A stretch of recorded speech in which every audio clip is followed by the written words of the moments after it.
Podcast. Podcast. Podcast. Podcast. Podcast. Podcast. Podcast. Podcast. Podcast. Podcast. Podcast. Podcast. Podcast. Podcast. Podcast. Podcast. Podcast. Podcast. Podcast. Yeah, welcome back. Racer X Exhaust Podcast brought to you by Yoshimura. And in the time since we last had a podcast, only a few days, but Yoshimura has announced 2 all-new exhaust systems for 2 all-new Honda motorcycles. I am pumped that the industry and the manufacturers are putting a lot of effort into the middle sector of the market. Look, one of the problems, I believe, for the motorcycle industry right now is that while technology is great, it makes your phone better, your car better, your TV better. If you got one of those home speaker things, that's all really cool stuff. My computer's better than ever. I like technology. But when it comes to motorcycles, it's made motorcycles too good. 450 motocross bikes, 1,000cc or liter bikes, and the sport bike market, too good, too fast, too expensive, too intimidating. We need to get back to the standard basic motorcycle, and you are seeing some efforts put in to that side of the market. Honda's completely redesigned all the trail bikes in their line. A lot of us would consider them pit bikes. And Yoshimura now has new exhaust systems for those new machines, including the CRF 110F and the CRF 125F. For the 110, the Yoshimura exhaust system, 10% gain, a little over 10% on peak horsepower, about a 3% gain on the 125. That's a big difference with engines that are pretty low in horsepower. Again, these are trail bikes, fun bikes. So check out the new Hondas, but most importantly, get one of these Yoshimura exhaust systems for them because they make the bikes look really cool. And you know the website, it's yoshimura-rd.com. These exhaust systems are available for pre-order, and they'll send them right to you. Again, yoshimura-rd.com. Also, all the podcasts on the Racer X Podcast Network brought to you by the Air Medcare Network. What if you're hospitalized with an injury far from home? You'd want to recover close to family and friends. And with the Air Medcare Network Fly You Home membership, you'll have control over where you're treated. You'll be transported to your local hospital of choice with no out-of-pocket cost. Save $10 with the offer code 10MOTO. Visit airmedcarenetwork.com/RacerXoffer1. That's the number 1.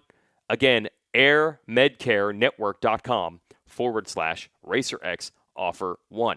And speaking of Racer X, a new issue has just hit. Marvin Musquin on the cover. Oh, yeah, cover curse. Yeah, cover curse. Marvin's riding right now better than he has probably at any point this season. It's on the previous cover. Justin Cooper. Oh, yeah, he's struggling. He's terrible. Cover curse only gets talked about when something bad happens, but like the 10 issues a year where nothing bad happens, I don't hear anything about the cover curse. What about that cover we have of Cooper Webb? We actually, at the Daytona Supercross, used a photo of Cooper Webb saying title bound. We were halfway through the year. Did it curse him, or did he win the Supercross title? Interesting, eh? Yeah, so check out the latest issue. I've got a story on the 250 class, silly season, who's going where, the drama in that series.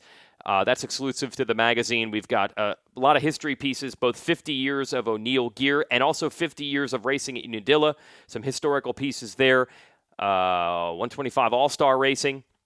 Check it out, all only in Racer X, the magazine. We got the website, we have social media, we have these podcasts, we have videos, but the magazine itself is totally different than any of those things. So subscribe. It's cheap. You can get it for just 99 cents if you want a trial of both print and digital. Go to racerxonline.com/99 cents. That's type in 99, the numbers, CENTS, and get yourself a look at the new digital edition and the new magazine right now. As for today's podcast, I'm happy about this one. I love when I get to just not talk to people on the phone or hang out with them the stress of the racetrack, but hang out with them during the week. That's the view of the sport that you probably don't get enough of. So what I did yesterday, I just jumped in the truck with Seth Rarick. He's a trainer for several riders in this North Carolina area that I live in. Jumped in the truck with him, had a conversation, hour long on the drive to the track, talking about training and racing and his career, how he got to the training position that he's in. For a while, Rarick was like the sidekick of Cooper Webb and Cooper's old trainer, Gareth Swanepoel. So he worked with all the star racing riders and Cooper for a long time. Now that he's located in North Carolina, he's got his own client list. He was working with Justin Hill for a while. I don't know if that one worked out. But he is still working with Jacob Hayes and Brandon Hartraft, who are just scratching and clawing to get something going. They're so close. They become top 10 guys outdoors, and they were top 5 guys at times in Supercross. So they're working with Rarick. I talked to Rarick and also talked to Jacob Hayes himself. So I'll start out with the Hayes interview to talk about his season. Hayes is last year's Arenacross champ and also the last Arenacross champ because AMSOIL Arenacross is gone. Hayes is trying to make a name for himself in Supercross and Motocross, and then I'll talk to Rarick. So enjoy this episode of the Racer X Exhaust Podcast brought to you by Yoshimura. Okay, so you get 8th at a moto. 8th, right? 8th at WW. At WW. Yes. So you were at that point stoked because 250 class is gnarly. You're not on the full factory team. So at that point, that's like a win. That felt good. At WW, yes. Especially the heat, the track. Yeah. And well, I'm not going to lie, my moto finishes before that weren't even close to the top 10. I mean, 14th was my best moto prior to that. So to go out there and go 13-8 for 10th overall, I mean, that was a career best for me, career high. I'm known as an indoor guy, and not really anyone had me picked to even come close to the top 10 in outdoors. So to do that at the toughest race, or the hottest race, I wouldn't say the toughest, the hottest race of the year, it felt really good. I mean, I came off and, no, you don't do it all the time. You're not high-fiving just because you got 8th, but I was high-fiving. Okay, but what's funny is then you tell me, then when you get about the same position again, like whatever, the next week, you were not as pumped. No, Southwick, I went 12-9, and I come off the track, and I just felt like, I didn't even do anything. I just felt like I was just out there wasting my life away, just thrashing. I mean, it was so, like, Seth was telling me that he thought WW was the toughest, and I almost disagreed because Southwick was tough in its own right. That track was unbelievably rough. It was just like bump after bump after bump, and you couldn't even get any momentum because there were so many potholes and rollers and everything like that. So, the exact same position, basically the same moto scores, just different, 12-9 versus 13-8. Ended up 10th both times, so 2 weekends back-to-back. I was happy that I backed it up from WW, but no, I wanted to be closer to like 8th, 7th, 8th. Right. I mean, we all put in so much work, especially myself, so I expect the best out of myself. Yeah, another thing you were saying is like, okay, as an amateur, you're up front, and then you go to Arenacross and you're up front, so it's hard to tell yourself, no matter who's in the class, that 8th is awesome. Right. You're just not used to that. No, not at all. You don't train to go out there and get 8th. I don't come out here and do 35s, 2 times a week to go on the race and battle for 9th. You know what I mean? 8th, 9th. Right. And when I'm saying you're battling for 8th or 9th, I mean it's like a dogfight. Like it's gnarly. Yeah. Like you are pushing to the very last lap. Yeah.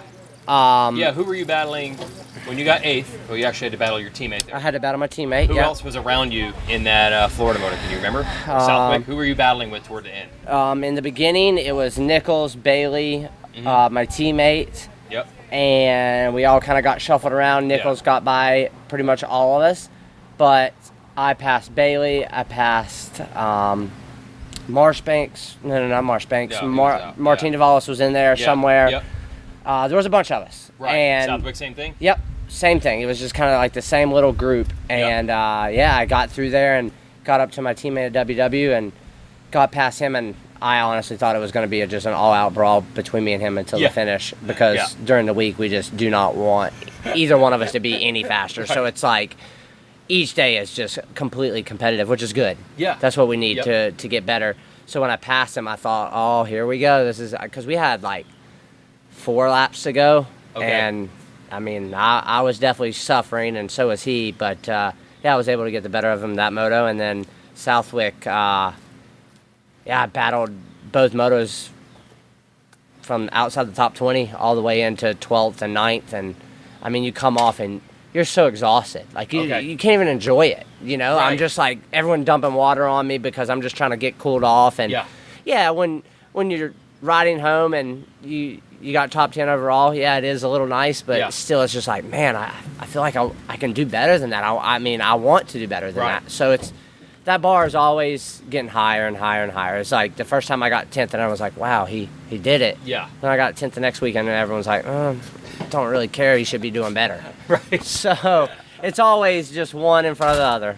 And then you said that Supercross, you felt that it was a little bit closer for you? A little bit closer to being where you wanted to be? Then outdoors is taking a little longer to get there? Definitely. Yeah.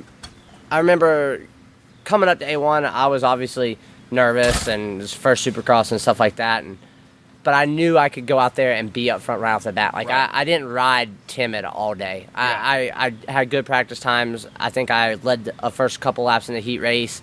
And in the main event, it was a little bit of a mutter. But even in Phoenix, like, I was ready to go after the top 5 right off the bat. Yeah. And I felt confident that I had the speed to do that. And it showed in my riding in Supercross, to where outdoors has been a lot more of a work in progress. Yeah. Just because I haven't done it in so long.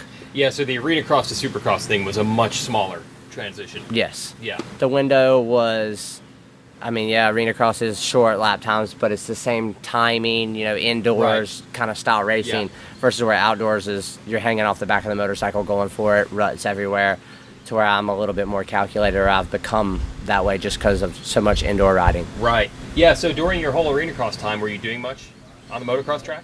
I remember in 2015, I just raced Arenacross. Yeah. I raced a bunch of Arenacrosses prior to Arenacross, and as soon as the last one was done, did not ride. Really? Did not ride. No outdoors. Then the next year came around, and I signed with Babbitt's, went straight to California, started riding Supercross, Arenacross, and did the same thing in 16. Rode Arenacross, and as soon as it was done, took... Wow, so you were not spending your summers motoing down? No. Like last year, maybe, finally? Last year, yes. Right. Last year, I really told myself, I had set a goal that I wanted to win the Arenacross title, finally check that off the bucket list of many years of going after it. Yep. And I wanted to go and do one national and be somewhat decent. Right. And I set my sights on Muddy Creek because it was close. Really opened my eyes how expensive it was to do it by myself. Really? Just a home race, I think it cost me like $3,000 just to go there. Wow. Just bike stuff? Or yeah, just bike, sign up, credential, all that stuff. Okay. Yeah. And after that, I think I made like $1,500 at that race, and I'm like, I can't keep affording to go do this each weekend. You know what I mean? Right. I wasn't making enough money, and just I don't any money, yeah. And I didn't feel like going out there and just killing myself to get 11th. You know what I mean? Yeah. Especially, I didn't think it was gonna. I went out there and got 11th at Muddy Creek. I don't know. Yeah, it probably made it worse. Yeah, you're trying to get a ride. Yeah, exactly. No one even. I don't even think noticed. You know what I mean? Right.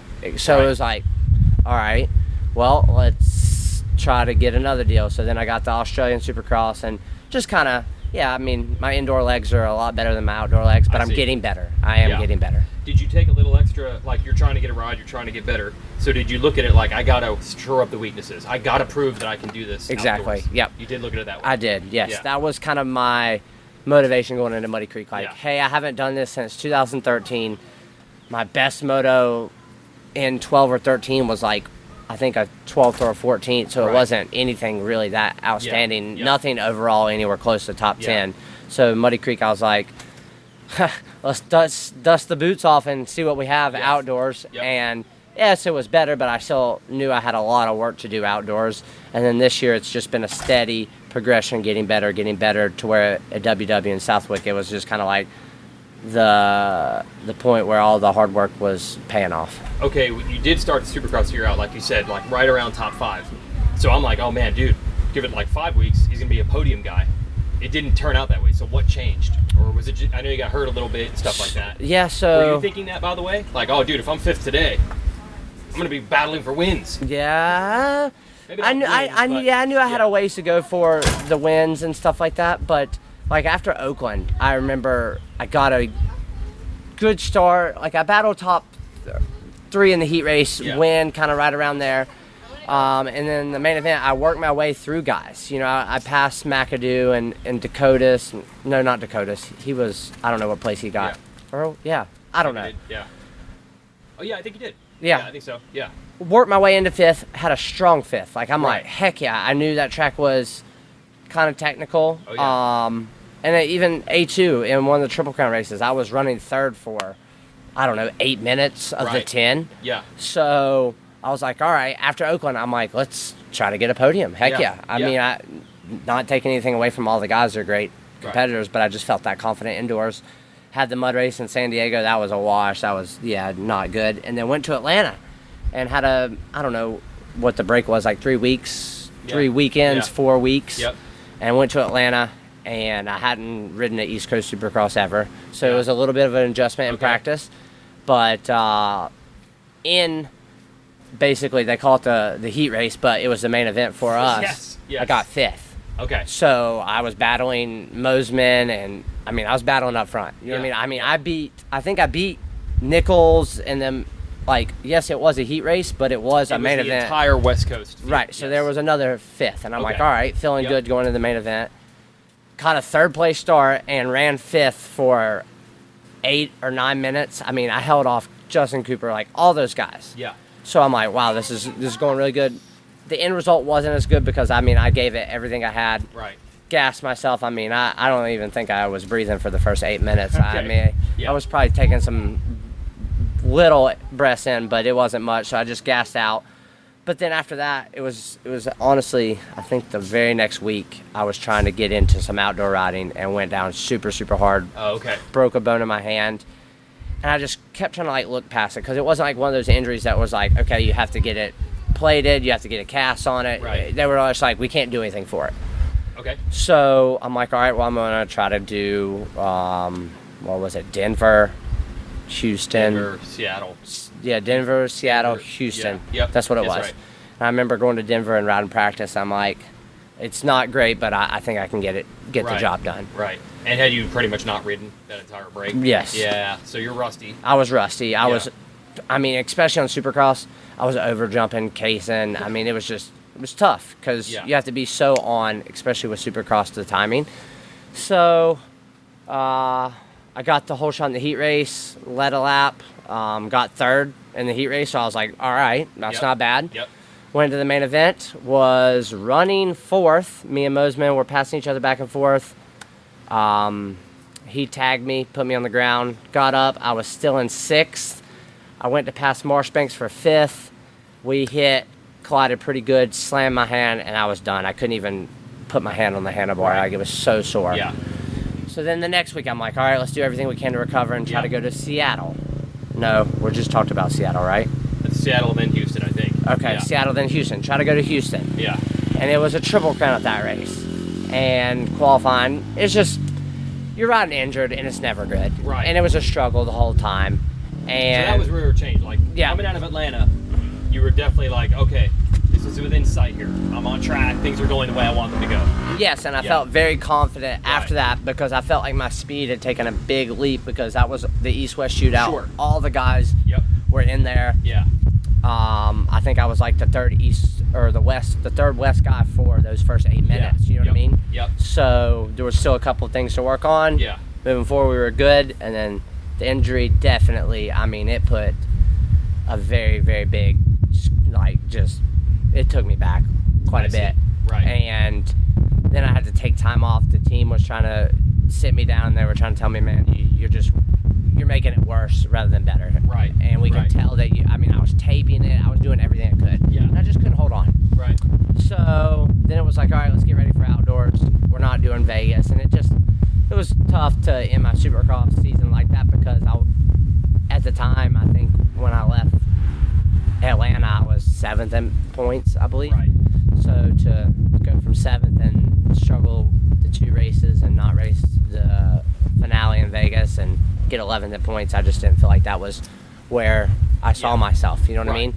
mean? And especially to be battling with McAdoo, and then he rode great at the finale, but he got on the podium, you know what I mean? And I felt I could have a ride like It's that. interesting. Some of the guys you're mentioning battling Mosem and McAdoo, like you see how you're with them one week, Right. and then all of a sudden it flips. It does. In their favor, or it could have been yours. Exactly. Yeah. And the injury had a lot to do Yeah. with that. Yep. But, no excuses. Injuries are a part of our sport. Yep. Everyone has them. Yep. I had to work through it, and I feel like I'm on the upside of it now and Yeah. feeling a lot better. Just last thing is just talk about the desire. Like, so you win Arenacross, that series goes away. You're older now, so you can't take anything for granted. Just talk about the desire that you probably have right now to be like, I gotta leave it all on the table. Like, you're not being given anything right now. You have to earn it. Right. It's tough because, like you talked about earlier, I went from being the top amateur riding for Team Green and winning titles and being at each amateur national that I showed up, I was expected to win titles, and I did. And then go not get a deal and struggle for a couple years and then rebuild myself in Arenacross. And I mean, I immediately went in there. The first round, I had a stock pipe with no graphics, just numbers, and everyone's like, who is this guy? And I was just battling Bowers. You know what I mean?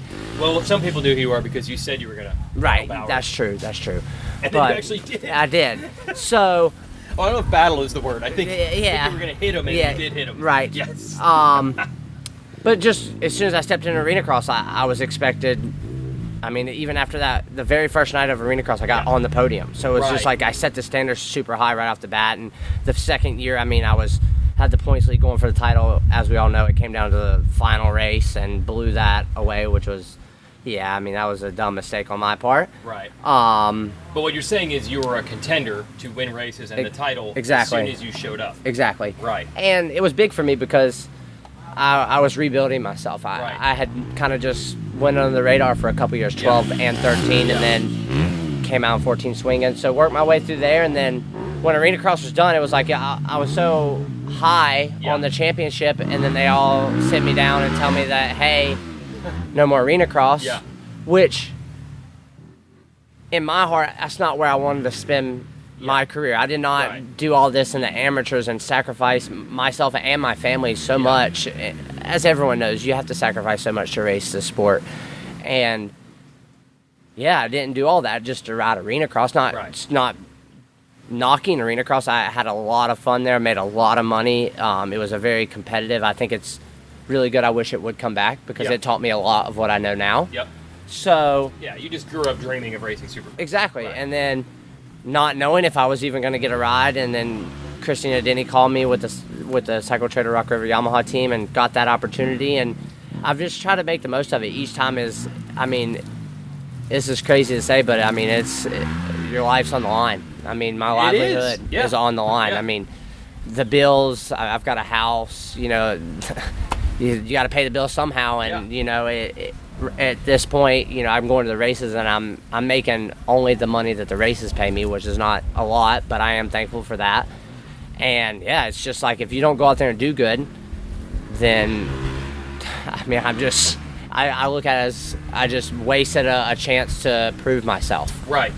So each weekend. Exactly. I mean, at Redbud, I went DNF 14, and I mean, leaving there, I just remember being so disappointed in myself just because I felt like I had 2 good weekends prior to that WW Southwick. I was building, and I didn't feel like I had met my full potential yet, and I still don't feel like I have. But I just leaving there, I felt like, man, I just gave up an opportunity to show myself. Right. Yeah, I just like hearing that, dude. At this level, even if it's 8th or 12th or 14th DNF, like, there are no slackers. No. Not at this level. Not anymore. Maybe there were 10 years ago. Right. But dude, you guys are all going for it, whether it's 1st or 8th. Right. I mean, after WW got 10th, after Southwick got 10th, on Monday, I'm doing the exact same thing. I'm going wide open, trying to get better each day, because outdoors, like I said, is a little bit more of a struggle for me because I haven't been doing it. And it's been, each week I'm working on it. The only limit you have for how hard you work is you can only work so hard or you'll get worse for the weekend. The limit is not your desire. Like, you'll just do whatever. Yeah, my effort will always be the same. Yes. And I will give it everything I have each time the gate drops or each time we're out here doing laps. I'm racing the clock no matter what. It's just when we get on the weekend, 40 guys are on the line versus when I'm out here, I'm battling the clock. I once heard is when Reed was like on top and the legendary Jeff Spencer was his trainer. He's like, people don't realize is at this level, it's not really even about heart, because no one's lazy at this level. It's not like Chad won because he woke up early and took a bike ride that morning and no one else did. They all did. They all put in work. Right. It's not about heart. Maybe it's about heart at that last 5 minutes of the moto. Yeah. But as far as like being good and being great, everybody's putting in work at this point. Oh, every single person on the line is putting in work, and especially when you get inside the top 10. I mean, those are some elite guys on elite equipment, man. They have a lot of resources, a lot of eyes on them at all times, and it makes a difference, because when you get to the top level of our sport, it's all about little things that make a big difference. Okay, so that's Jacob Hayes. What are some of the little things they work on? Well, enjoy this conversation. Again, we're cruising to the track. This is with his trainer, Seth Rarick. He talks about some of the riding technique things they work on, how training works, and his history in the sport. Once again, Racer X Exhaust Podcast brought to you by Yoshimura. Go to yoshimura-rd.com and check out those new RS9T exhaust systems for the new Honda trail bike line. It's Yoshimura's Enduro Series exhaust for the CRF 110 and CRF 125F. All right, let's get to Seth Rarick. Dude, I thought I was going to get arrested one time at San Diego Airport. I was flying, I think I was coming back here, but Coop had messed his shoulder up, I think. I think he did his shoulder. Mm-hmm. But anyway, Dr. G gave him a, you know what a PEMF machine is? Like the magnet? It's just like this thing that helps with healing and promotes blood flow. Anyway, we were coming back here, I think, for the week or a couple weeks or whatever. So G gave him a magnet. He's like, hey, use this a couple hours every day, whatever. Well, we're going through security, and he had already checked something, so he's like, hey, just bring this through. Yeah. And they had no idea what it was. Oh, dude, the guy did everything but strip search me. I'm like, oh, he was not letting me through.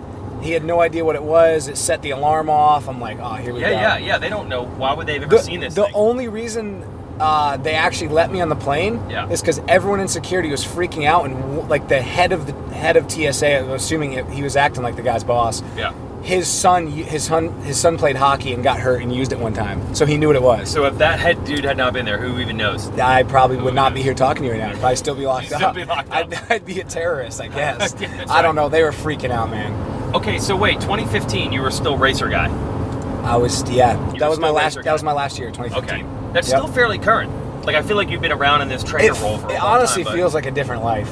Really? It feels that long ago. And let me guess, the classic thing, all this training and stuff you did now, this was not stuff you were doing hardcore when you were racing. No, not at all. That changes for everybody. I hear it all the time. Every guy who teaches a riding school is like, I never really thought about riding technique until after I started racing. Say they were trainers. 100%. No, I've said it a million times. And I don't know if it's so much the training, because I did always train pretty hard. I just didn't have a freaking clue what I was doing. But you always liked it. I always enjoyed it. I always enjoyed suffering. There's something wrong with me. I really, really enjoy suffering. And what I enjoy more than suffering is watching other people suffer. Oh, jeez. Okay, so you were cut out for this. I don't know why I'm like that, but I guess the difference is I didn't know what the hell I was doing back then. Yeah. I would just go till I blow with everything I did. Okay. I just really think it's more of a, like I was telling you earlier, like a maturity thing. I think it's the mindset more or less, the work ethic. I've always had good work ethic. It's just my general attitude towards life. Like if I had this now, I would definitely, or if I had this attitude when I was racing, I would still be racing. Racing, right. But I mean, coulda, woulda, shoulda. If ifs and buts were candies and nuts. Sure, there's a lot of people probably saying that. But it's not like you're saying if I had just worked harder. That's not it. No, it's not like you didn't want it or anything like that. No. I think I tried too hard. I really do. So, give me an example of stuff you were doing that was, like, wrong or dumb. Like, when people, trying too hard. Like, give me an example of trying too hard. Would you run or something? Like? Yeah, the biggest thing I think I did wrong was just not take injuries seriously. Oh, okay. Because I had, like, the biggest problem for me, and still is, are my shoulders. Like, I had a lot. I dislocated both shoulders many times. Okay. So just an example, like, I would start it off, small. I think I was 15 or something like that when I first dislocated my, I don't even remember what shoulder it was now. Right. When I first did a shoulder dislocation, and like, I don't know, my old man was pretty gnarly. Like, he was pretty old school. So he was like, just pop it back in. Don't be a pussy. You can go ride. And that's just kind of how I was taught. I didn't have any guidance or I wouldn't go to the doctor until I needed to get it put back in at the hospital or something like that. So just not taking injuries seriously enough was my biggest mistake. I see. And then I would just be right back at it wondering, why is it still popping up? Yeah. Or exactly. Or why, then I have to change my riding technique to compensate because I didn't have strength in my shoulders or whatever. But do you end up having like some bad habits? Very bad habits. Yeah. And they never really got fixed because by the time I've had surgery on both of them. Right. I've had two on my left, one on my right. Right. And by the time I got surgery, it was way past due, so. Right. And it's all ingrained. Yeah. So it's just, the bad habits are kind of, to be honest, I don't think I broke those bad habits until I went back and raced Loretta's in 2017, just for the hell of it. Yeah. Just for fun. Yeah. I feel like I was almost riding better that summer than I had. Maybe not faster, but just proper. Your technique was yeah, better. Yeah, exactly. More efficient, I guess you could say. Okay, so yeah, also, I mean, when you work with your guys, you're not just trainer guy, like you work on riding stuff too, right? To an extent. Oh, yeah. okay. Yeah, to an extent. The bad part about once they're already at the professional level, a lot of their habits are pretty ingrained. Like their technique is pretty solidified. I mean, yeah, you can tweak things for sure. Yeah. For sure. But the time to do that would really be the off season. Once you're in season, it's kind of hard. But we do, like, during outdoors, we've been doing, like, Mondays. We've been riding every Monday. We just do a technique day. Okay. So we still do drills, but it's very, very light. Like, Mondays are a very light day. We ride maybe 40 minutes or so. And it's not even, it's not long motos. Mm-mm. It's technique stuff. But it's just drills and it's not high heart rate stuff. Like, you can see what a guy should be doing or what he could work on. Yeah, some stuff's very obvious. Like, so Jacob,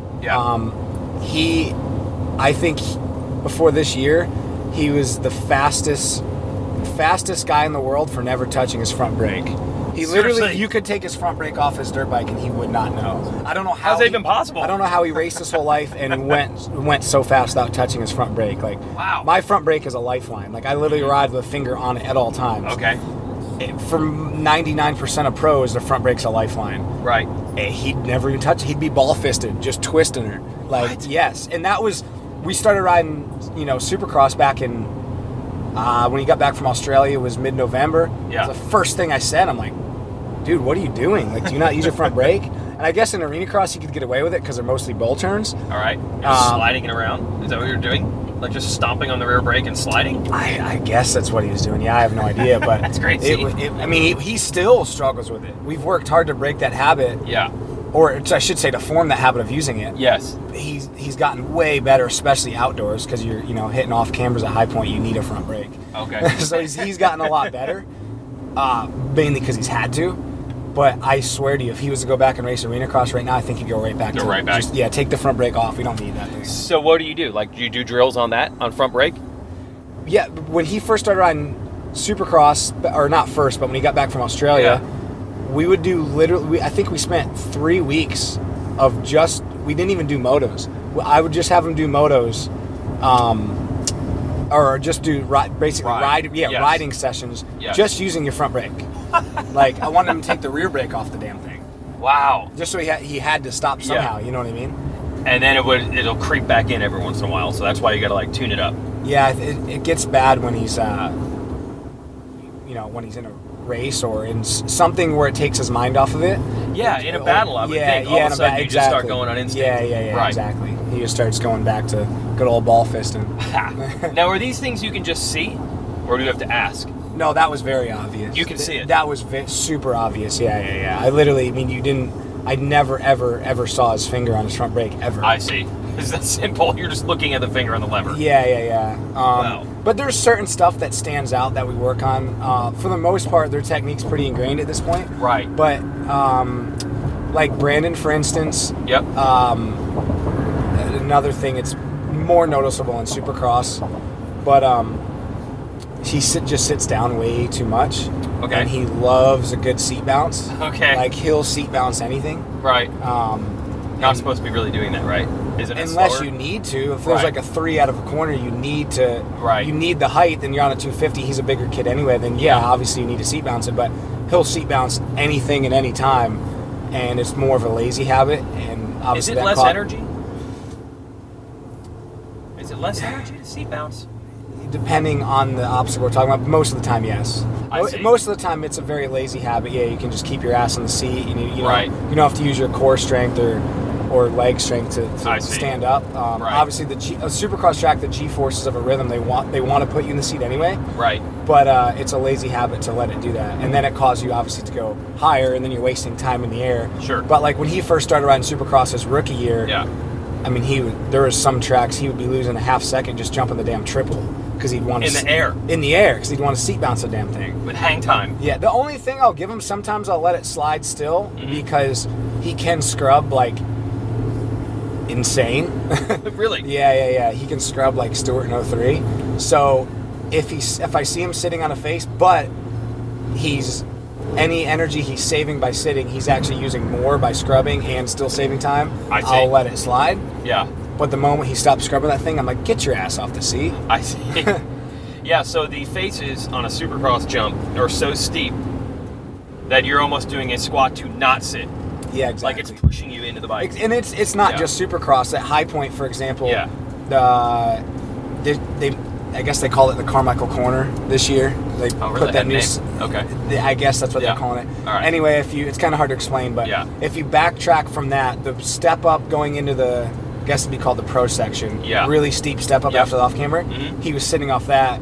I see. Both motos, 35 minutes both times, and you could literally, the first couple laps of each moto, he was scrubbing it, so it was fine. And then after lap 3 or 4 of each moto, you could literally see the time he was losing the air, and I was getting so frustrated. I'm like, dude, stand up. But obviously at that point he's racing, so can't tell him that. No. So that's what I'm getting at, though. You can see stuff. Can you see it in your guys you know really well? But in general, do you see what riders are doing right? Like a suspension guy can see, like, this bike isn't working right here and this bike is. Can you see that with different riders on the track? Or is it more just your guys because you know them so well? With riding technique or bike setup? With riding technique. Yeah. Really, to be honest with you, it's just the guys that I know, that I watch every day.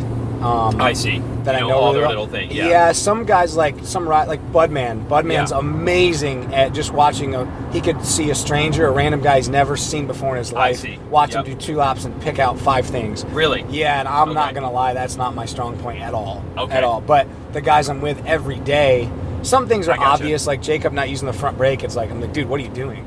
But bounce you can see. Yeah, but guys that I'm with every single day, it becomes, after a couple weeks of being with them, I start seeing stuff and picking it out pretty easily.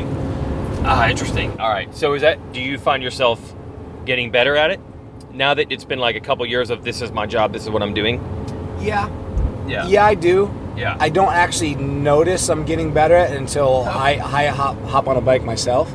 Oh, yeah? Then I can kind of I'll remind myself of things. That's why I think when I did Loretta's in 17, I don't know, I felt so good on the dirt bike. That's what I'm getting at. I hear this all the time. Like, now you're thinking about these things that you just rode probably before and just did whatever came natural. I never had any guidance or anything. I was literally told, don't be a pussy, and that's about it. Yeah, Twist it harder. Yeah, that's it. And if I was being weak that day, my old man let me know about it for sure. And that was really all it came down to. That's about the only thing I was ever taught. Just be strong. But I do notice things now for sure, especially being around guys that are, they're not goons. They're really good riders. The elite of the elite. Yeah, I'll literally sometimes on my phone, I have the time hop app, so I'll go hop on one day and an old video of me riding will be on there.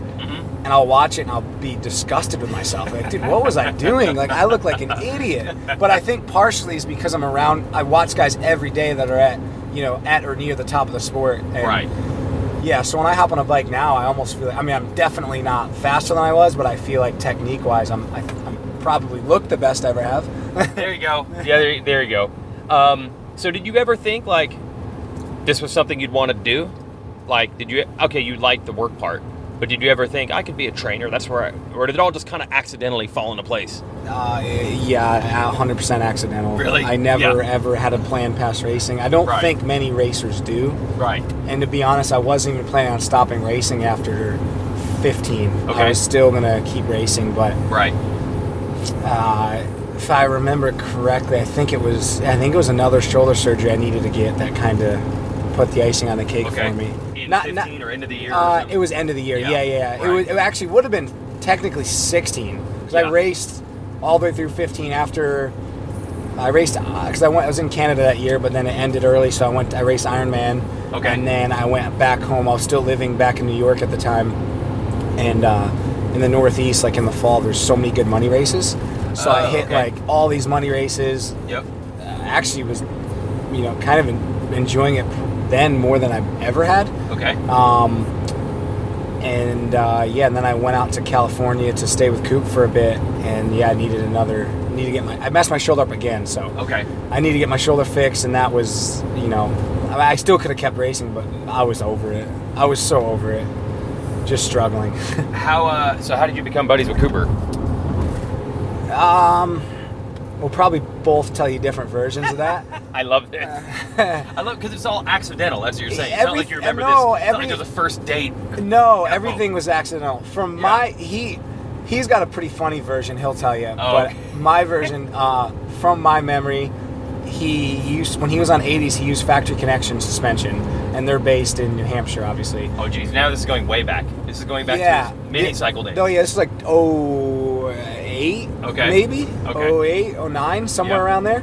But anyway, I know he used to use FC suspension, and so did I. And I used to go test with Ziggy and the boys over in New England. Right. And he came up to, I think we were testing at Heeman's in Maine. Okay. I believe. And anyway, I think I met him that day, or I saw him that day. I can't really recall. But then I knew who he was. But then later that year, he came up to race your place, Englishtown. Oh, yeah. Came up to race K-Rock. And I was in, like, I think schoolboy or B class at the time, and he was on 80s. Yeah. But anyway, like, he crushed everyone, obviously. So I knew who he was. Right. Obviously, I had no idea what he was going to end up being. But anyway. But you were just two racers. That's how you. Yeah. Well, right. And then I ended up doing pretty well. I think I won B that weekend or something. But he was buddies with Ziggy's son, Aaron. They're both same age. They're great. Okay. So I knew Aaron pretty well just from racing around New England and stuff. Yeah. So it was like end of the day, Aaron came over and Coop was with him. So I met him then. Didn't really think a whole lot of it. And then literally a couple months after that, I was down at south of the border riding. Probably before Minios or something like that. I don't even really remember why I was there. But I was down there riding, and Bob Webb pulls in, and unloads Coop's bike, and he starts ripping, and I'm like, oh, you're the kid from Englishtown. And then, we kind of started talking, and I don't know, it just clicked from there, I guess. So, this is when, in 2015, when you go out to California, and you didn't even know you're not going to race anymore. Yeah. Like, it wasn't like you had just met and like, oh, I'm going to start working with this dude. Like, it all just kind of happened. Yeah. No, I've known him for a long, long time. You'd already known him for 10 years and just as racers. And it was a while. Yeah, mainly, like, we really started hanging out at south of the border. Like, he was still in 80s, or I guess 150s. Right. And I was, I think I was just maybe racing A class, I think. Gotcha. I was just going from, like, B to A, I think. So I was pretty young. But so south of the borders are where we really started hanging out, and everything's kind of accidental, to be honest with you. So at that point, he was like working with Swanepoel, I guess, right, with the team. How did you get like integrated in? Like, how did you even become a trainer? Do you even know? Can you even like explain it, or is it again? You're saying in 15. I guess, like, didn't you become part of the program he was kind of already on? Yeah. So I guess backing up a little bit. Yeah. Beginning of 15. Oh, all right. I was still racing. I was going to Canada that summer. I was riding for a team up there. Yep. And again, I can't really recall whose idea it was, but basically I decided to go out to California. I was going to live with Coop for a little bit and just kind of get ready for the season. And then the first 4 races in Canada at the time were on the West Coast, coast of Canada. So being in Cali during the week kind of made more sense, travel and stuff like that. Yeah. So anyway, I went out there. And I had met Swanee. Obviously, I knew who Swanee was from racing, but I'd met him then. Mm-hmm. And like I said, I was big into training back then when I was racing. The difference was I just didn't really know what I was doing. Right, but you're always curious. You always wanted to know more or learn more. Yeah. And I always liked working hard anyway. Yeah. So I met Swanee then, and I guess again, just going back to things falling into place, made accidental. We just kind of struck off a good friendship straight away. Right. And, I did some training with him. He actually took me to my first mountain bike race. Okay. And, we just kind of became fast friends that way, I guess you could say. And then when I went back at the end of 15, that's when I was still planning on racing. Right. Obviously, I'd known Swanee from about a year earlier. I see. And, I don't know. We just kind of hit it off, really, and just started cycling together. He's the one who really got me into cycling. big, like really, really. That I caught the right. big time I through Swanee. Yeah, mainly because he was so damn strong on a bicycle, and I was like, dude, this guy's gnarly. I can never even come close to this guy, and it would kind of piss me off. So he kind of lit a fire. I'm like, I'm gonna get better and see if I can hang the Swanee, and it's kind of.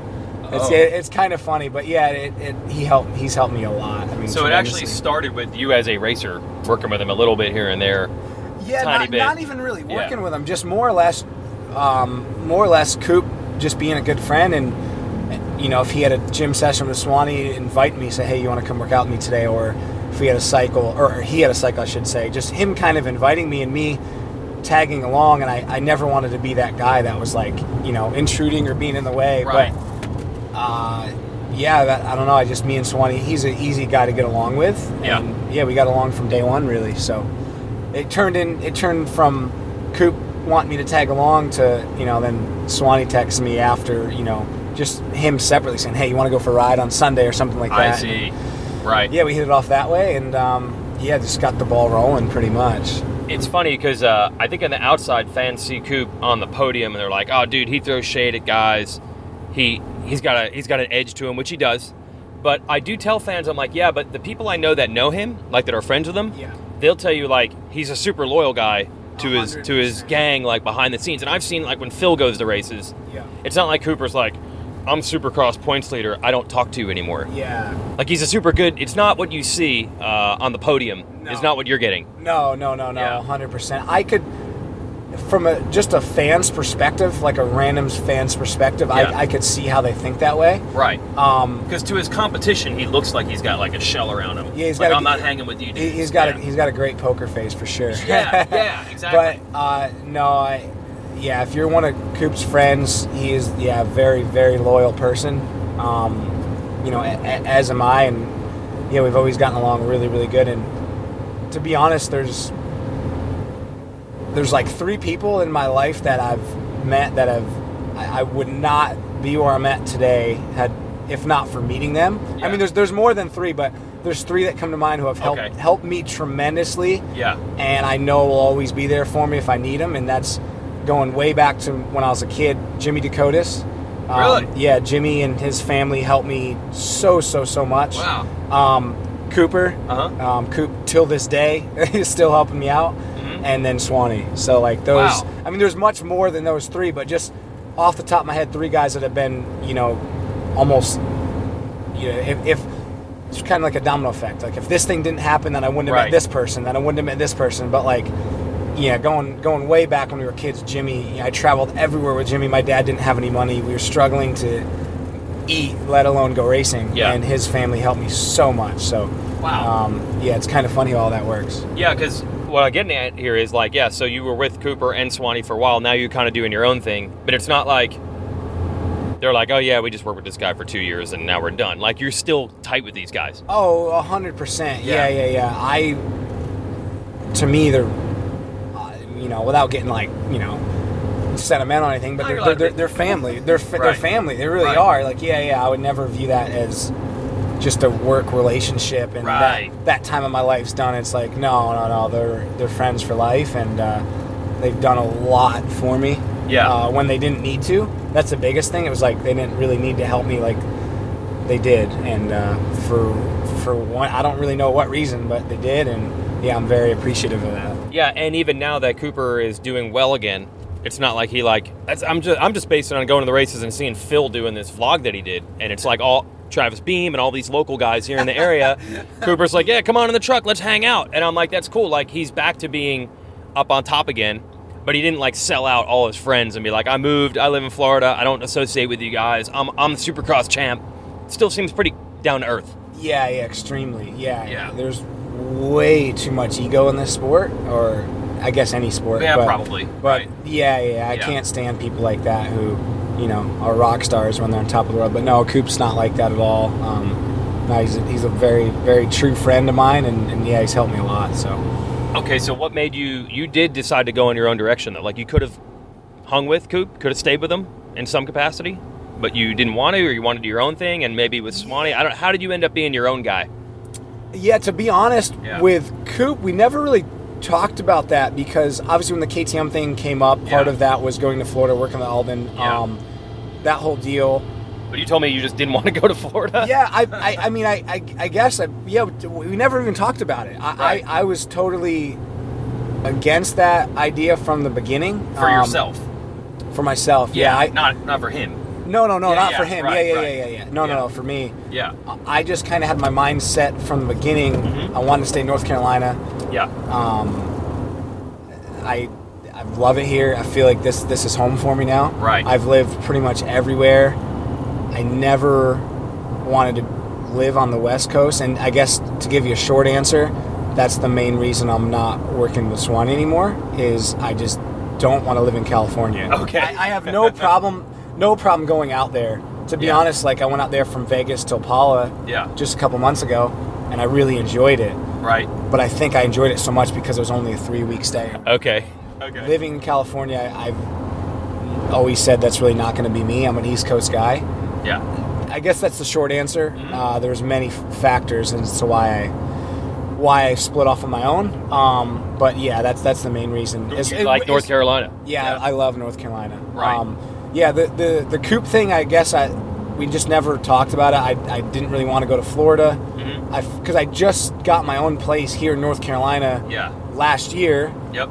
I'd only had my own place for like a couple months before he told me about maybe an opportunity with KTM in Florida. So at the time, I realized, like, dude, I've moved my whole life. I've lived here. I've lived there. I just now feel like I'm just starting to get settled and starting a life of my own. Right. So in my mind, from day one, for him, I'm like, oh, this is great. Yeah. For me, I'm like, yeah, no, I'm not doing that. And then with Swanee, I really would have loved to work something out to where I could stay here. He stays West Coast. I go out there from time to time, but he has a wife and a son, and he has his whole life based on the West Coast, and there's nothing wrong with that. I'm younger, and I'm still trying to create a life of my own, so I didn't want to base it out there. I really didn't. You take a bit of a risk, though. I mean, you had to kind of build your own, client base, how it was all going to work, and honestly, the tracks thing, this is not very simple to just have places to ride automatically, especially now that Cooper's gone and he doesn't have his track here anymore. It had to be a bit of a risk. Yeah, definitely. I kind of knew that, though, going in. I mean, definitely a big risk. Yeah, a risk you're willing to take, but a risk. Yeah, what's the saying? No risk, no reward. There you go. Right. No, you're right. It still is, honestly. Yeah. I knew. I knew and I didn't know, but there's only one way to find out, and that's doing it. I think maybe being a bit naive helped me, though, a little bit. Seriously, because you can kind of scare yourself out of things, or you can talk yourself into it. I always find it easier to kind of talk yourself into it. I don't know why. That's your weirdo suffering mentality. Yeah, I do enjoy suffering. I don't know where that comes from. It has to be from the way I was raised, I guess. But I had credit on that one. But look, here's two things I know you did. So you told me that the first time you ever did a century ride on a bicycle, you had never really ridden more than 30 miles, and you just went for it. And then didn't you just go for a marathon earlier this year? Yeah. Just go for it, not prepared for it at all? I planned on training for the marathon. Yes. I did. I signed up. So the marathon was last November. Yes. I signed up at the end of August. Yeah. So I had a couple good months I could have trained for. Well, I signed up, and literally a week after I signed up, I screwed my calf up. Yeah. I still don't know what I did, but my calf was just jacked. And running was killing me because I kept trying to run. Yep. And it was just killing me. Yeah. But cycling was fine. I could cycle. So pretty much the month of September, I just cycled. I did actually a bunch of road bike races and stuff. Yep. So fitness, obviously it was still helping my fitness, but cycling and running are two completely different elements. Cardio-wise, obviously it carries over a little bit, but just the muscles you use and your technique and everything, it's just completely different. So yes, I run a lot. I suck on a bicycle. That's what I mean. Yeah. So it does not really cross over like the average person think it would, or would think it would. But anyway, So you're kind of training, but you're really kind of not. In my head, I had a plan, and it did not go to plan at all. So anyway, the month of September, I basically just cycled. I would try to run every now and again, and my calf would just kill me. So I'm like, I still got time. Well, then October comes, calf's still hurting. I just kept. And then by that point, I was really into racing bicycles. So I kind of forgot all about the marathon plan. by the time I could run normally again without my calf hurting, it was like October 20th, and the marathon was November 5th or 6th or something. So it really only left me a couple weeks. Yeah. So at that point, I had two choices. Either switch over to running full-time for those couple weeks and absolutely drain myself running every day, trying to make up for lost time, and go into the marathon feeling really flat and not fresh, or just keep doing what I'm doing, throw a couple runs in here and there, and just show up fresh for the marathon and just suffer through it. And I chose the latter, and it actually worked out pretty good.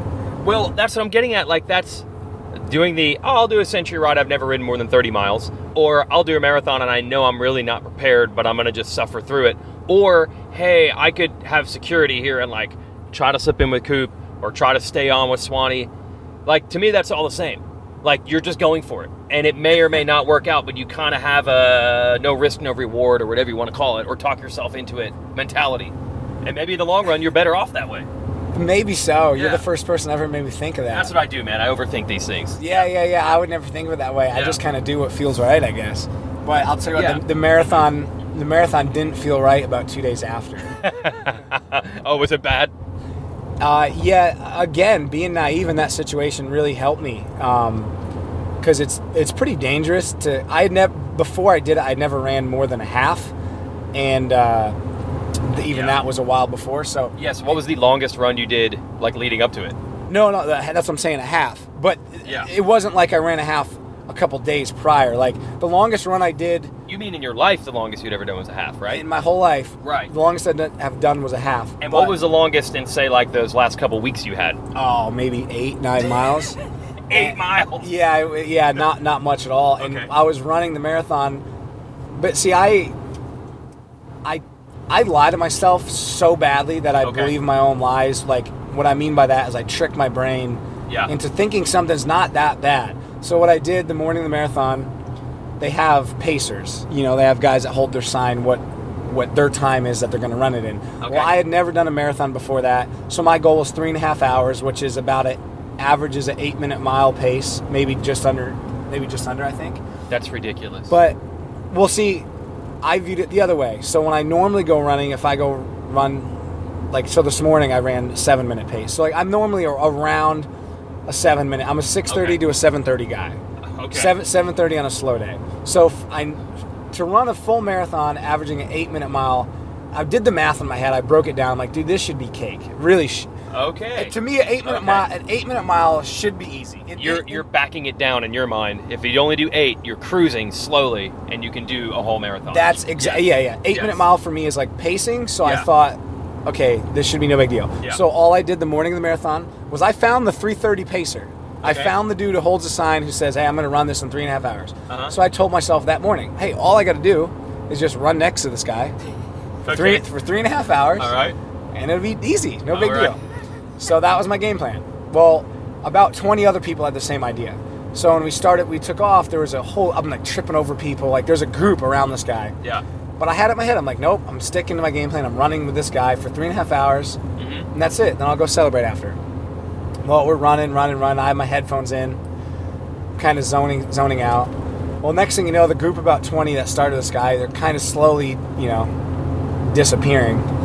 Next thing I know, I'm at mile 18, and it's just me and the pacer. That's it. Everyone's gone. So at this point, I kind of feel obligated to take my headphones out because it's just me and him. Yeah. And I could tell he kind of wants to talk. So I pop my headphones out, and he's like, hey, man. He's like, you're doing really good. He's like, where'd everyone else go? I'm like, dude, I don't know. I haven't been paying attention. He's like, well, anyway, you're looking great, man. He goes, what do you normally run one of these in? I'm like, run one of what? He's like, a marathon. What's your normal time? I'm like, I don't know. I'll tell you here in a few miles. I'm like, that's great. I'm like, I've never done one. Yeah. And he goes, oh, really? He's like, well, you're looking good. He's like, what was your longest training run? And at this point, I remember seeing we're at mile 18. I'm like, dude, right now, this is the furthest I've ever ran in my lifetime. And his mindset went from like talking to me like a friend to like, he's like, are you serious? I'm like, yeah. And then he went to like coach mode. Okay. He's like, all right, you can do it. Yeah, he's going to get me through it. That's awesome. I got to say, the dude was actually really cool. Mm-hmm. And I felt like $1 million until we hit mile 20. Okay. And up until that point, they had only had signs. They had a 10-mile mark. Yeah. They had a half when it showed we completed half. Yeah. And then they had a marker at 20. Yeah. So I felt great. I hit the 20-mile mark, and I'm like, oh, this is the home stretch now. We got 6.2 to go. Right. Well, quickly changed after that. Because from 20 to 26, they put a marker every individual mile. Okay. So at mile 20, I felt like the man. Yeah. Next thing you know, I'm running, talking to my newfound friend here. Yeah. We get to mile 21. I'm like, are you serious? I'm like, that was 1 mile? That made a significant difference. It almost broke me. Wow. It almost broke me, yes. Wow. And then I just mentally, I'm like, come on, you can do it. Yeah. So I talked myself through it. Well, while doing that, I missed 22. Like, I didn't see 22. Okay, so the next one I saw was 23, and that helped tremendously. That helped. I'm like, all right. And I also found out that day why people who run marathons all the time, why they always say it's 26.2. You never hear someone say, oh, it's 26 miles. They always say 26.2. All right. In my mind, I'm like, dude, it's 2/10. Like, okay, we get it, dude. It's 26 miles. Right. No. That 2/10 counts. It hurts. It hurt. No, because, again, like I said, they had marker at every individual mile. So Yeah. I saw mile 25. Yeah. And I'm like, oh, dude, I'm going to sprint this last mile. I felt I was on a runner's high. I'm like, I got this. Yeah, no. I got to mile 26, and guess what? The finish line was like 2/10 away. It might as well have been 2 years away. Really? Yes. Wow. It was like, are you kidding me? I've never thought 2/10 could be that hard. But at that really point, shows how mental this whole process is then. oh, I think everything in life is mental, right? Really. But yeah, if you can master your mind, you can master anything. But that's the hard part, right? But that's what you did. I mean, you really only did it by suffering. Yeah, I don't think I mastered my mind. I just so how bad was it after? You said it was really bad. Like no, 2 days later. so that day, the rest of that day was, I mean, it wasn't terrible. I mean, my legs definitely locked up. That day wasn't bad. Yeah. Well, the next day, so that was on a Saturday. Yeah. Sunday morning, I woke up early. I felt great. I went riding that day. Riding? Yeah, I went riding dirt bikes. Oh, come on. No, I swear. Sunday felt great. Okay. Brandon was just coming off his shoulder surgery at the time. He just got released to start riding. So I went riding with Brandon. Mm-hmm. Felt fantastic. Mm-hmm. And I was being all cocky that day. I'm like, dude, these guys who say marathons are hard. I'm like, dude, I feel great. Well, let me tell you something. Monday, I literally thought I shattered both my feet. Could not walk up and down my stairs. Wow. Yeah. So 2 days. 2 days. It was like, I think my body was in such a state of shock that like Sunday was not a big deal. It literally took 2 days. Monday was pretty bad.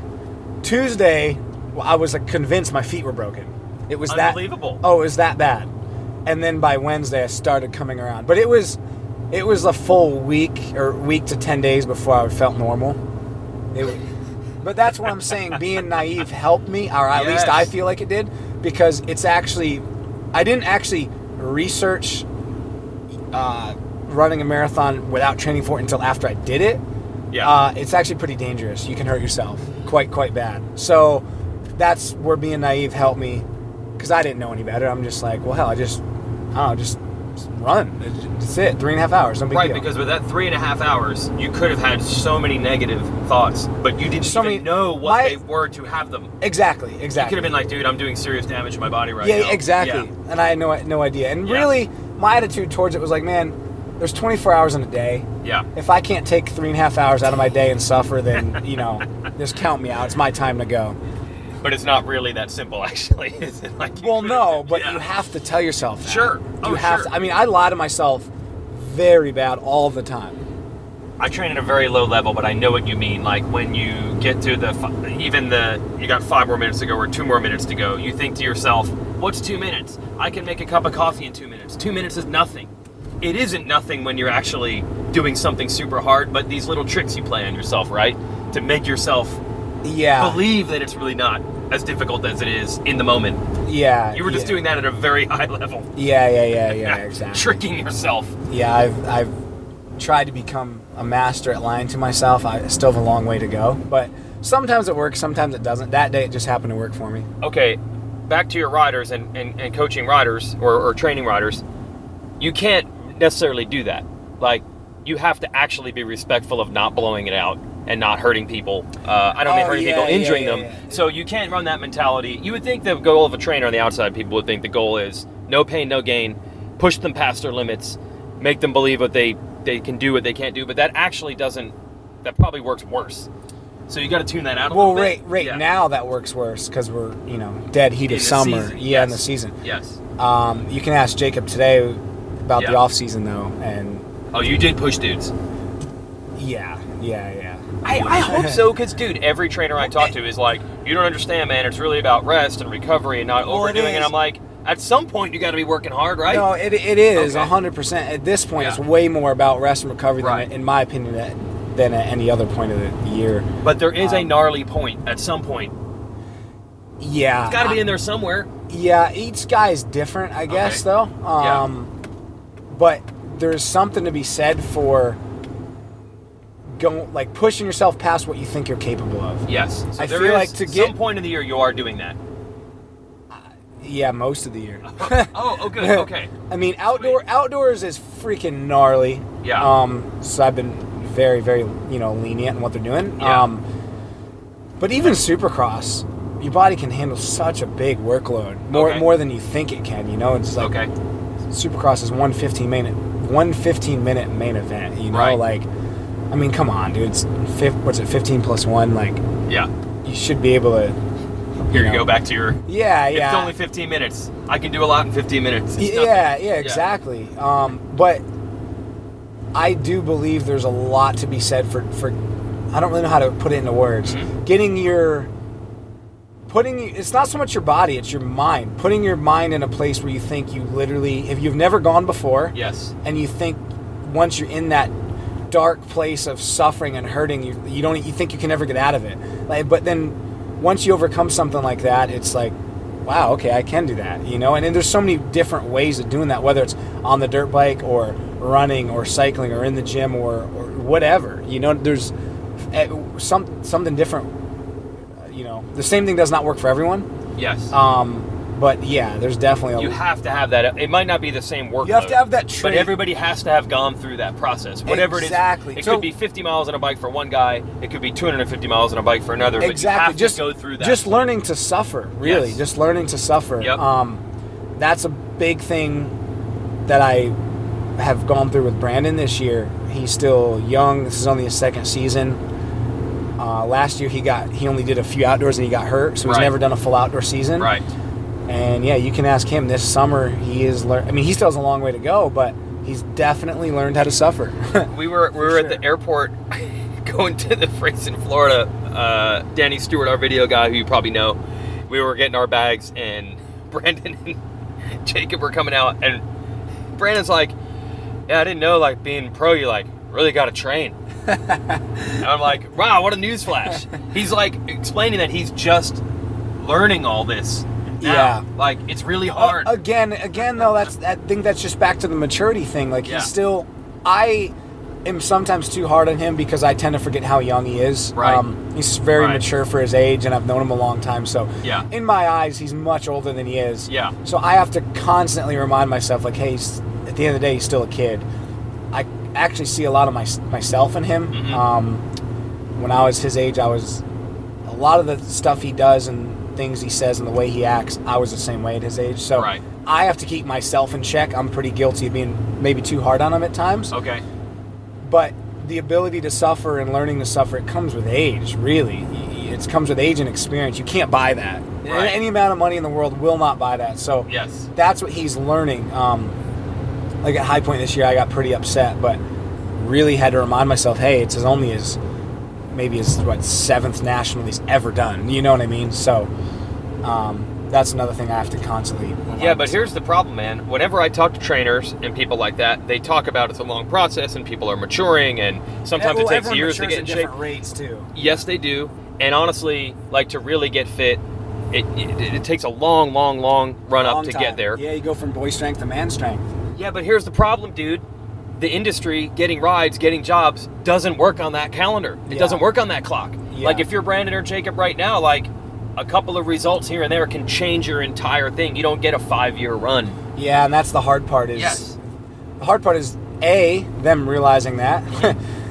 and B, walking that fine line and finding that balance, between, hey, this takes time, but then also, hey, if we don't get results, you're going to work next year. You're going to work a real job. Yeah. And these days are over. So right. that's kind of the hardest balance, in my opinion, to find. Yeah, like I've talked to Bobby Hewitt a lot, and he's like, it takes 3 years. It takes 3 years. When guys turn pro, it takes 3 years. Either the first 2 years, you really can't even read into the results at all. It takes 3 years. And he's seeing, like, dude, Anderson was as bad as you could be and turned out to be as good as you could be. That's his proof. It worked. Moseman's coming around. And he's like, but convincing management and bosses and the parents and everybody around that it's going to be a 3-year process before you even need to think about the results, that's just not the way the sport works. Probably any sport. Yeah, everyone wants instant gratification these days. Yeah. But also, too, I feel like, it's really hard to see, like, who has it and who doesn't. Yeah. I mean, they're probably getting off subject a little bit, that's but all right. teams signing guys at such a young age. Yeah. It's like, dude, you don't know. You know what I mean? Like, right. Some guys turn pro and everyone's like, why does this kid have a factory ride? It's like, true. Yeah. Well, 3 years ago he was badass, but now, like, I'm sorry, but, like, he just doesn't have it anymore. Or that same guy could, mature in a couple years and be a badass again. But you just don't know. It's so hard to predict the future. And I just think teams are getting guys way too young. I know. Yes. And it's but there's no way to change that. You know what I mean? No, because they all one guy. It works once. Like if you're this year at one point Faulkner and Cianciarulo are killing it, and it's like Cowie had him early. Cowie had Team Green. That's the model we have to follow. And even if it only works once with Faulkner, say, that's what everybody's going to do. Yeah, exactly.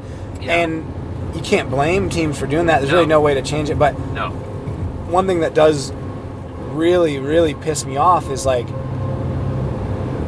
they won't give a journeyman, or I don't want to really say a journeyman, but a proven guy who's just missing one thing. They will not give that guy a chance. Oh, you sound like Mathis now. That's what gets him so mad. Right. We'll do the 5-year program with a 14-year-old, but if you start killing it at 23, you're done. Yeah, you're done. Yeah.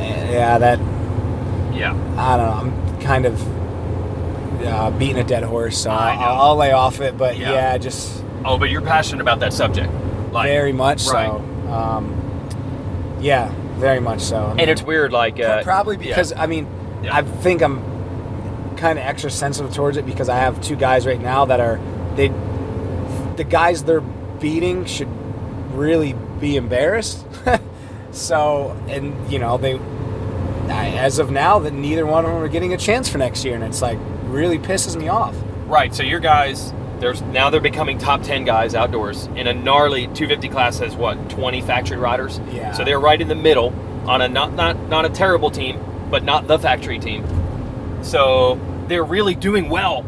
If they get 9th or 10th in a moto, which they were doing, they're beating half of the guys that are on factory teams, and they're on like a support team. But it doesn't result in people being like, "Oh my God, gotta have you." That's what blows my mind. I don't get that. Like, you see the results, and that's one thing, but then you don't know really. I won't bash anybody, but I just know a lot of guys out there should be embarrassed. And should lose their jobs. That they're getting beaten by these guys. Yeah. And I think a lot of it goes back to, everyone has their timeline. Like the Alex Martin thing makes no sense at all. Like, he was at one level for 6 years, and then the next 6 years at a completely different level. It doesn't seem like that will be possible, but he's proven that it is possible. For some guys, that's just how it's going to work. Like, Alex is just good now. He's just good. Yeah. He's just at a whole nother level than he was the first 6 years of his pro career. Right. Yeah. That is amazing because that's very hard to getting incrementally better is what these guys do at this level. When you get better, it's just in small increments. But Alex took a whole leap, and still don't really know how he did that. But I will. But he's proof that if you take the chance on a guy like that, it might actually work. Yeah. Amart is the man. This sport. If we had more Amarts in our sport, I mean, we'd be in a much better place. He's. He's awesome. He's like a true professional through and through, and I tell my guys, you know what I mean? Like, that's someone to emulate if you want to emulate somebody. It really is. Right, because if your Cycle Trader took a chance on him, Star took a chance on him, TLD took a chance on him, it's not like they're like, why did we sign this dude? He ended up sucking. He did the job. He got them podiums. Right. So it was worth signing a 24-year-old or whatever it was. Yeah, I don't understand why it doesn't happen more often. That's it's what I'm like, getting at. Yeah. It's like, I mean, I don't know. It's not like Jacob or Brandon have, podiumed or won a race this year. I get that. Alex, I'm pretty sure Alex did get a couple podiums, and same thing with Cole. So it's like those guys can't be denied. They deserve something. But at the same time, it's like, dude, come on, just give them a chance. You know what I mean? I'm saying, if you look at what did Jacob get in a moto at WW? What did he get? Did he get 9th or 11th? 8th. Okay, you got 8th in a moto. All you have to do is look at the people that finish behind him. Yeah. And the teams they're on and the bikes they're on. And he's got other intangibles, by the way. He's won Arenacross titles, so he's probably a little pressure and other things that might mess someone up he's already dealt with. So there's a lot to upside, I would think, there. Yeah, I think so too. You're getting a guy that's, He's got experience. Yeah, exactly. Right. The biggest thing is, and not just Jacob, but just in general, I think that teams or people need to look at more as the rider's background. Yeah. How they're raised, what their attitude's like. Right. I think that ultimately defines how successful you end up being in life, more so than, what team you're on. Right. Or how good your results were at 14. Yeah, exactly. Yeah, you could win everything at 14, but if you're a spoiled kid with everything handed to you, I'm sorry, but it's probably not going to work out that well. Well, yeah, all right, one last subject we'll cover here. I do think, here's the guy that is, I think might change the way they scout this. So the Justin Cooper deal is ridiculous. Like, for him to go from where he was to where he is now in, 3 years is unbelievable. Yeah. And now I think this is maybe the opportunity where the team starts saying, we cannot just look at the results. We have to look at, did this guy ride full-time, train full-time? Did he ride during the winter? How much growth might he have when he turns pro, when we get him on our program? Because for him, obviously, it made a massive difference. So I wonder if teams might start scouting not just the results, but the overall life, like you're saying, and be like, wait, this guy has room to grow, whereas this dude's already at his best. Maybe that will change it, because his performances to me are revolutionary. Everyone signed all these 14-year-olds, and the guy that ended up being the best out of that entire group, no one even knew who he was. Yeah, I hate to say it, I just don't think it's going to change anything. Because because his last year, he killed everybody. His last amateur year, yes. That's what I mean. So, like, when you say they don't look at the results, the only reason he got that ride is because he did kill it. He made the leap that Alex made in the pros. He made that in amateurs. I see. He just absolutely killed everybody. He was in a league of his own. Right. And at that point, you cannot be denied. You know what I mean? So, granted, he didn't do it on a mini bike. He didn't do it in schoolboy. But hey, I agree with you. But here's an example. I was telling Swanee about Justin Cooper back in 2016 because I've known Justin, for a long time. He's a New York guy. New York. Yeah. Exactly. And in 2016, I had mentioned his name to Swanee, and he had no idea who he was. And there's no possible way he would have gotten one iota of a chance had he not just started dominating. Oh. So. Right. Yeah, I mean. It wasn't like even then anyone said, he's a fourth-place guy now. If we get him and give him 3 years and work him in our system, he'll become a first-place guy. Nope, he had to become a first-place guy first. Yeah, exactly. Oh, so it didn't change anything. It won't change anything. So that's the conversation with Hayes and Rarick. And you could tell Seth Rowe there was pretty forthcoming with everything, and he was pretty jovial about everything until we got onto that topic of riders like Hayes and Hartraft getting rides. Now, this is something that Mathis goes off on all the time. The triples, as he likes to say it, the solid guys. No one goes for the solid guys. They swing for the fences. Some of them hit. Hey, can't argue with Austin Forkner. Kawasaki hit with that one, no doubt about it. But there's many other riders who were assigned to long-term amateur deals into the pros, and they miss. And meanwhile, somewhere in between, the guys who weren't quite phenoms but aren't quite struggling, they're right in the middle, they're not getting a lot of rides. And Hayes and Hartraft, again, they've gotten top 5s in Supercross, they've gotten top 10 outdoors, 250 classes gnarly. They're not going to tell you this. They're not going to say this. But I can tell you that their bikes are not factory bikes. They are not racing star Yamahas. They're not on that level of equipment. They're doing a good job for what they've got, and they're working super hard. We'll see. They could end up with a ride next year, but I think both riders expected, just with the Supercross results alone, that they would have a couple offers for next year, and right now they're scratching and clawing. It might happen, but boy, are they stressing on it. And even their trainer, who's their buddy, is stressing on it too. But they're trying, and let's see if the results go good here the next couple rounds. That might make all the difference. I just really like seeing the peeling back a layer here of the sport and seeing when all the glory is gone and it's just a dude by himself at a practice track during the week with his trainer. It's a whole different story. And every moment he's thinking about, am I going to get a ride? Am I going to make money? How's this going to work? It's totally different than what you see on race day. So I hope you enjoyed this episode of the show. Thanks to Yoshimura for helping us out. Got the all-new exhaust systems, the Enduro Series line for the new Honda CRF 110F and CRF 125F. Check it out at yoshimura-rd.com. Like, literally check it out. Look at the photos of these bikes with this exhaust system. It looks awesome. What a cool bike it'd be to have cruising around maybe in the pits at Loretta's or in your backyard. Awesome pit bikes. Also by Air Medcare Network. What if you're hospitalized with an injury far from home? You'd want to recover close to family and friends, and with the Air Medcare Network Fly You Home membership, you'll have control of where you're treated. You'll be transported to your local hospital of choice with no out-of-pocket cost. Save $10 with the offer code 10MOTO. Visit airmedcarenetwork.com/RacerXOffer1. That's our show for this week. I got a bunch of pods planned. Try to get some more done, maybe even this week, if not at the racetrack. We're headed to Millville. We'll see you this weekend. For everyone at Racer X, I'm Jason Weigandt. Thanks for listening.